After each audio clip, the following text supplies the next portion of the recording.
రాష్ట్ర ముఖ్యమంత్రి గారికి మరియు పౌర సరఫరా మంత్రి ఉత్తమ్ కుమార్ రెడ్డికి నమస్కారం తెలియజేస్తున్నా.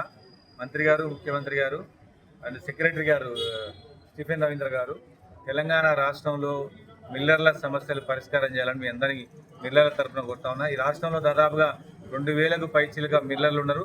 అదేవిధంగా రైస్ మిల్లర్స్ ఉన్నారు. అదేవిధంగా వాళ్ళు ప్రభుత్వానికి కట్టవలసినటువంటి బకాయిలు కూడా 3,800 కోట్ల రూపాయలు ఉన్నాయి. మా రిక్వెస్ట్ ఏంటంటే, మీరు ఆల్రెడీ వారికి 25% ఫైన్ వేసారు కట్టని వాళ్ళకు, అదేవిధంగా 12% వాళ్ళకు ఇంట్రెస్ట్ వేసారు. అవన్నీ వాళ్ళు కట్టలేకనే చాలా ఇబ్బందులు పాల్పడుతున్నారు.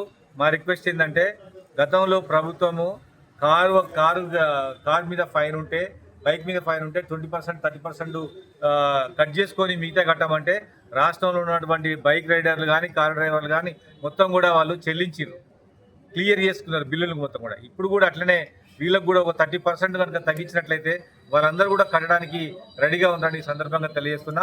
వాళ్ళ సమస్యలు పరిష్కారం చేయాలని కోరుతా ఉన్నా. రేపు సబ్ కమిటీలో కూడా ఈ విషయాన్ని చర్చించాలని కోరుతా ఉన్నా. ఎందుకంటే గతంలో 2000 నుంచి ఉన్నటువంటి పరిస్థితులన్నీ కూడా వేరేగా ఉన్నాయి. మిల్లర్ల సమస్యలు, మీరు ఇచ్చిన ప్యాడీని ఇప్పుడు ఎవరు కొనేటట్లేదు, గవర్నమెంట్ కూడా తీసుకునేటట్లేదు.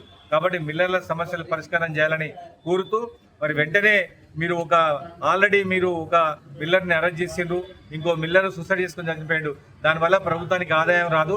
మీరు వాళ్ళ సమస్యలు పరిష్కారం చేస్తే, వాళ్ళకు 30% కనుక వాళ్ళని రెడ్యూస్ చేస్తే ఖచ్చితంగా మనకు ప్రభుత్వానికి 3,000 కోట్ల రూపాయల ఆదాయం వస్తుందని ఈ సందర్భంగా తెలియజేస్తూ, మిల్లర్ల పైన ప్రేమ చూపించి వాళ్ళ సమస్యలు పరిష్కారం చేసి వాళ్ళకు 30% తగ్గియాలని నేను ప్రభుత్వాన్ని కోరుతా ఉన్నాను.